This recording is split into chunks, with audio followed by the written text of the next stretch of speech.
The Selfish Gene, by Richard Dawkins. Introduction. Imagine a soldier, a kamikaze fighter, whose one and only mission is to defend its home. The moment it launches its attack, a single, final act of defense, it dies. A suicide mission. This isn't a story from the pages of human history.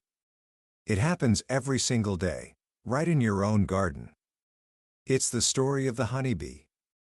When a bee stings a creature trying to raid its hive, its stinger is torn from its body, and it dies shortly after. Now, why? Why would any creature on this planet evolve to sacrifice its own life so readily? For what greater good? For the good of the hive? For the good of the species? The answer to that question is far more profound, and far more startling than you might imagine. It unlocks one of the deepest secrets of our existence, a secret that turns almost everything we think we know about life completely upside down. It's a secret that was brought to the world in 1976, in a book that has sold over 1 million copies and has been translated into more than a dozen languages. The book is The Selfish Gene, and its author, a young zoologist from Oxford University named Richard Dawkins, gave us a new way of seeing everything. He argued that we, and all other animals, are nothing more than survival machines, robot vehicles, blindly programmed to preserve the truly immortal entities that created us, our genes. Today, we're going to journey into the world of this revolutionary idea. It's a world, as Dawkins describes it, of savage competition, ruthless exploitation, and deceit. But it's also a world that explains the most beautiful acts of apparent altruism, like that suicidal honeybee, or a mother bird risking her life for her chicks. My promise to you is this: by the end of our time together, you will understand the single, fundamental law that governs all life on Earth.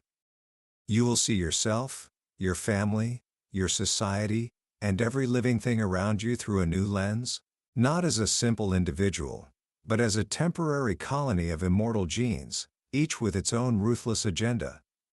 It's a truth that can be unsettling, but it is also exhilarating. And once you understand it, you gain a power that no other species on Earth has ever possessed: the power to rebel. Book summary. So, let's start at the very beginning. Not just our beginning, but the beginning of all life. The question that sits at the heart of this entire book is a simple one, the kind a child might ask: why are people? Or, more broadly, why is there life at all? For thousands of millions of years, living things existed on this planet without ever knowing why. Then, a man named Charles Darwin came along and gave us the first coherent answer: evolution by natural selection. He told us that life didn't just appear, fully formed. It started simple and, over immense stretches of time, became complex. Dawkins takes Darwin's brilliant idea and pushes it to its ultimate, logical conclusion. He says that to truly understand evolution, we've been looking in the wrong place. We focus on individual animals, or groups, or species. But the fundamental unit of selection, the real prime mover of life, is something much smaller and much, much older. It is the gene. The gene is the replicator, the immortal entity for whose survival all of life is just a temporary game. To understand what he means, we have to travel back in time, about 4,000 million years, to what scientists call the primeval soup. Imagine the early oceans. Not the clear blue water we know today, but a warm, murky broth filled with simple chemical compounds: water, methane, ammonia. Under the energy of sunlight and lightning, these simple chemicals were forming more complex molecules. For millions of years, this just happened randomly. But then, by an extraordinary accident, a new kind of molecule was formed. It wasn't the biggest or the most complex, but it had one astonishing, magical property: it could make copies of itself. Dawkins calls this molecule the replicator. Think of it like a template. The small building block molecules floating in the soup were attracted to the replicator, and when they stuck to it, they arranged themselves into a perfect copy. Soon, the oceans were filled with copies of this remarkable molecule. But no copying process is ever perfect. Mistakes were made. And these mistakes, these mutations, created different varieties of replicators. Now, a new kind of competition began. Which of these varieties would become the most numerous? The answer is simple: the ones that were best at surviving and copying themselves. Dawkins identifies 3 key qualities for success. First, longevity. The longer a replicator lasts, the more time it has to make copies. Second, fecundity. The faster it can make copies, the more of them there will be. And third, copying fidelity. The more accurately it makes copies, the more of its successful design will persist. This was the birth of evolution. Not by any grand design, but by the simple, blind law of survival of the stable. The most successful replicators began to dominate the soup. And as the building blocks became scarce, a true struggle for existence began. These replicators didn't just compete by being better at copying. They evolved new tricks. Some might have discovered how to break down rival molecules and use their building blocks for their own copies, the first proto-carnivores. Others discovered how to protect themselves by building a physical wall of protein around them. And right there, we have the birth of the first living cells. The replicators had built for themselves the very first survival machines. Fast forward a few billion years. Where are those ancient replicators now? They didn't die out. They are masters of the survival arts. They are sitting right inside you and me. They have come a long, long way. Today, we call them genes, and we are their survival machines. This is the central idea of the book. You and I, the birds in the sky, the fish in the sea, we are all just temporary vehicles, elaborate machines built by our genes to protect them and help them make more copies. A monkey is a machine for preserving genes up trees. A fish is a machine for preserving genes in the water. When we have served our purpose, our bodies are cast aside. But the genes themselves, in the form of copies, are potentially immortal. They are the immortal coils, journeying on through geological time. Now, how does this work in practice? Our genes are made of DNA, and they exist inside our cells. You can think of your DNA as a set of architect's plans for building a body, written in a 4-letter alphabet. In humans, these plans are contained in 46 volumes, which we call chromosomes. And every single cell in your body contains a complete copy of all 46 volumes. It's like having a library containing the full blueprints for an entire city inside every single brick of that city. So, how do these blueprints control the building? Genes do it indirectly by supervising the manufacture of proteins. And proteins are not just the building blocks of the body. They are the master chemists that control all the processes inside our cells. Genes don't pull puppet strings to make us move and think. They are more like computer programmers. They write the program for building a body and its brain. Then, the survival machine is on its own. The reason genes have to work this way is because of time lags. It takes months to build a body. But behavior, running from a predator, catching prey, happens in milliseconds. Genes don't have reaction times that fast. So they do the next best thing. They build a fast executive computer, a brain, and program it in advance with general rules and strategies for survival. Think of it like a computer programmer teaching a machine to play chess. The programmer doesn't tell the computer every specific move to make in every possible situation. There are more possible games of chess than there are atoms in the galaxy. Instead, he gives it general rules and strategies. Protect your king, control the center of the board.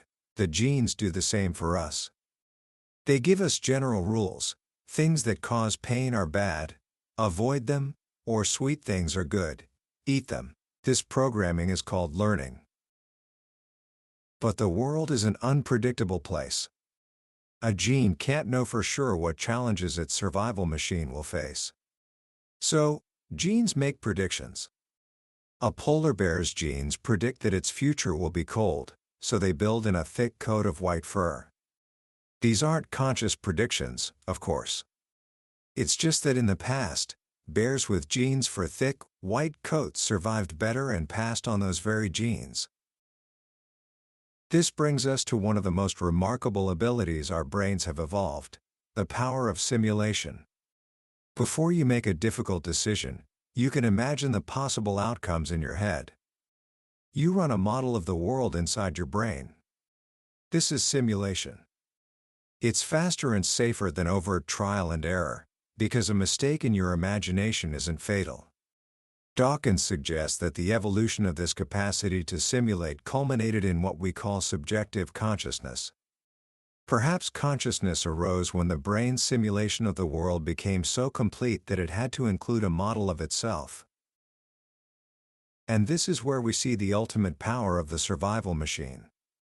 The brain, the executive, begins to take over more and more of the policy decisions from its masters, the genes. It can even rebel against their dictates, for instance, by choosing to use contraception and not have children, even when perfectly able to. We, alone on Earth, can rebel against the tyranny of the selfish replicators. But let's not get ahead of ourselves. Before we can rebel, we have to understand the rules of the world our genes have built for us. That world is defined by conflict and cooperation. Let's start with aggression. Why do animals fight? A naive interpretation of the selfish gene theory might predict that survival machines should try to kill their rivals at every opportunity. But in nature, we often see that fights are more like formal tournaments, with rules and gestures of surrender. Why? The answer came not from a traditional biologist, but from a mathematician named John Maynard Smith, who applied game theory to animal behavior. He developed a powerful concept called the evolutionarily stable strategy, or ESS. An ESS is a strategy which, if most members of a population adopt it, cannot be bettered by any alternative strategy. Imagine a simple game with two strategies: hawk and dove. Hawks always fight as hard as they can, retreating only when seriously injured. Doves only threaten and never actually hurt anyone. If a hawk fights a dove, the dove runs away, so the hawk always wins. You might think, then, that the hawk strategy would take over the world. But what happens when a hawk meets another hawk? They fight until one is seriously injured or dead.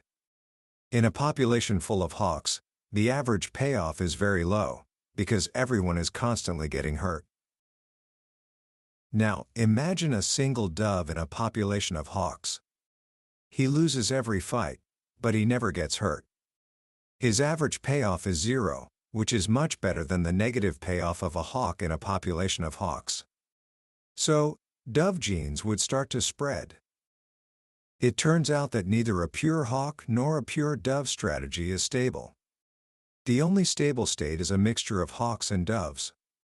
This stable ratio is the ESS. It's stable not because it's best for the group. In fact, an all-dove group would do better on average, but because it's immune to treachery from within. A conspiracy of doves is always vulnerable to a single selfish hawk who can exploit their niceness. This simple model helps us understand why animal aggression is often restrained. It's not for the good of the species, it's what's best for the selfish individual. And its genes? In a world where everyone else is also playing to win. Now, this brings us back to that suicidal honeybee. This is an act of altruism. How can a gene for self-sacrifice possibly survive? The answer lies in one of the most important ideas in the book: kin selection. The key insight, developed by the brilliant biologist W.D. Hamilton, is that your close relatives share a high proportion of your genes. You share, on average, 50% of your genes with a brother, a sister, a parent, or a child. You share 25% with an uncle or a grandparent, and 12.5% with a first cousin. So, from a gene's point of view, it doesn't just have one copy of itself sitting in your body. It has replicas sitting in the bodies of your relatives. Therefore, a gene for altruism can prosper if it causes an individual to save enough relatives to compensate for its own death. A gene for suicidal self-sacrifice would spread if it caused an individual to die to save, for instance, more than 2 full brothers. One copy of the gene is lost, but a larger number of copies are saved. Parental care is just a special case of kin altruism. A mother bird risks her life for her chicks because those chicks contain copies of her genes. Genetically speaking, she should be just as willing to care for an orphaned baby brother as for one of her own sons. The relatedness is exactly the same, half. But if this is true, why is family life not always a scene of perfect harmony? This leads us to the battle of the generations. Think about it from a child's perspective. He is related to his mother by half. He is also related to his brother by half. So, he wants his mother to invest resources in his brother. But here's the catch, he is related to himself by 100%. He contains all of his genes. So, from his selfish perspective, he is twice as important as his brother. This will dispose him to want his mother to invest more in him than in his sibling. This creates a conflict of interest. A classic example is weaning. The mother wants to stop feeding her current child so she can have another one. The child wants to keep feeding for as long as possible. There's a period where the child is getting more than its fair share from the mother's point of view, but the cost to its future siblings is still less than double the benefit to itself. During this time, there is real conflict. Children are not passive recipients of parental care. They are active players in this family drama. They will use every psychological weapon at their disposal, pretending to be hungrier than they are, screaming louder than their siblings, to grab more than their fair share of parental investment.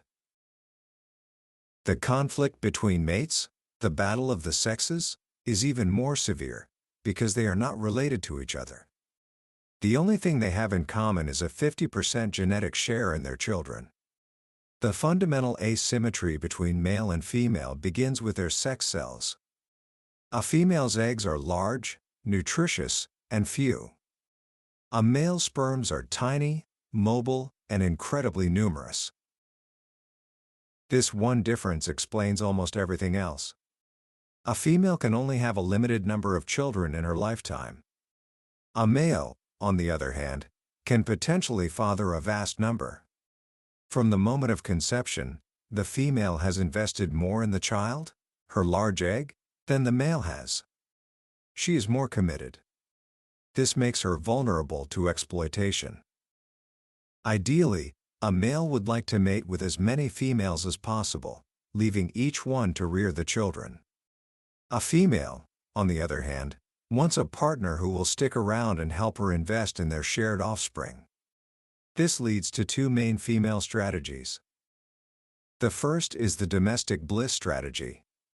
The female plays hard to get, forcing the male into a long and costly courtship. This weeds out casual suitors. By the time he is finally allowed to mate, he has invested so much, in time, energy, maybe even in building a nest or feeding her, that it no longer pays him to desert. The second is the He-Man strategy. Here, the female resigns herself to getting no help from the male and instead goes all out for the best possible genes. She becomes extremely choosy, mating only with the male who displays the best evidence of being a high-quality survivor. This leads to a situation where a few lucky males win most of the copulations. This is why we see things like the magnificent tail of the peacock. A female who mates with a male with an attractive tail is likely to have attractive sons, who will give her lots of grandchildren. The desire for attractiveness itself becomes a runaway evolutionary force. So far, we've seen how cooperation can evolve between relatives. But what about between strangers? This is where we come to the idea of reciprocal altruism, or you scratch my back, I'll scratch yours. Imagine two birds picking ticks off each other's heads, a place they can't reach themselves. This makes sense. But what's to stop a bird from cheating, letting another bird groom it, and then refusing to pay back the favor? This is a classic game theory puzzle called the prisoner's dilemma. In a one-off game, the only rational strategy is to cheat or defect. But what if the game is played over and over again with the same players? This is the iterated prisoner's dilemma, and it changes everything. It allows for trust, forgiveness, and retaliation.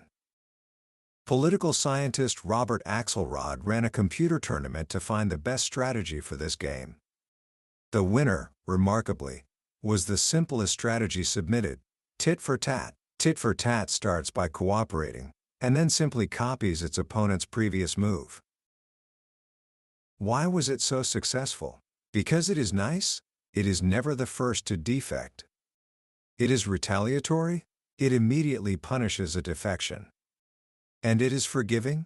It has a short memory and is willing to cooperate again after just one retaliation. It is also not envious?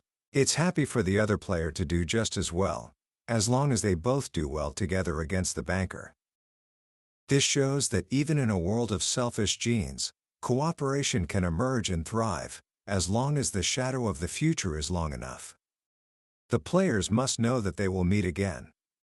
This explains cooperation in all sorts of symbiotic relationships in nature, from cleaner fish and their clients to blood-sharing vampire bats. So we've journeyed from the dawn of life, through the world of genes, survival machines, and their complex social lives. But what about us? What about human beings? Dawkins argues that what is most unusual about humanity can be summed up in one word: culture. And just as genes propagate themselves by leaping from body to body, cultural ideas can propagate themselves by leaping from brain to brain. Dawkins coined a name for this new replicator: the meme. Examples of memes are tunes, ideas, catchphrases, fashions, and technologies. They spread through imitation. And just like genes, memes compete for survival. They compete for our attention, for space in our brains, in our libraries, and on our television screens. The idea of God, for example, is an ancient and successful meme. It has high survival value because of its deep psychological appeal. It became linked with other memes, like faith and the threat of hellfire, which reinforce each other and help the whole meme complex survive. Sometimes genes and memes are in opposition. A gene for celibacy would be doomed to fail. But a meme for celibacy, as part of a powerful religious complex, can be very successful.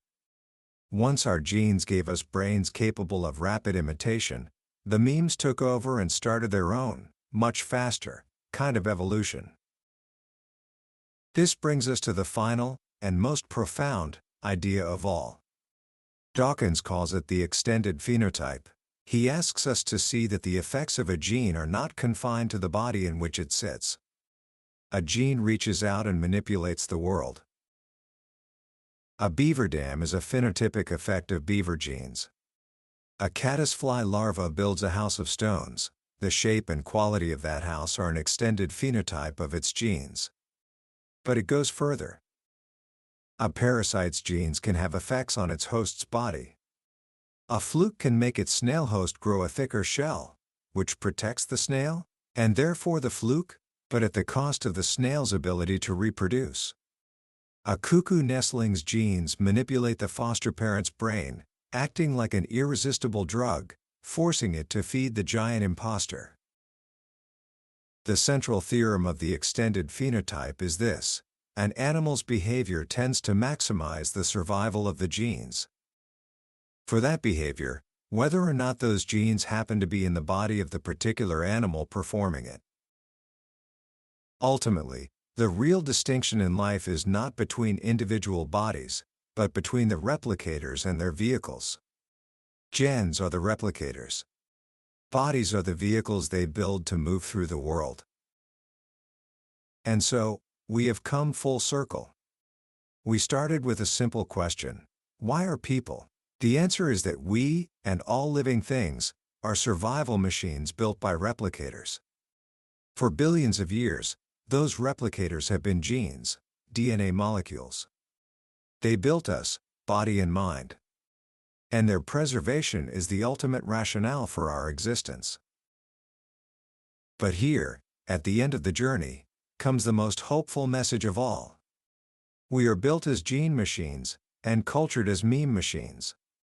But we are the only creatures on this planet with a conscious foresight to understand what is happening. We have the power to simulate the future, to see the consequences of our actions.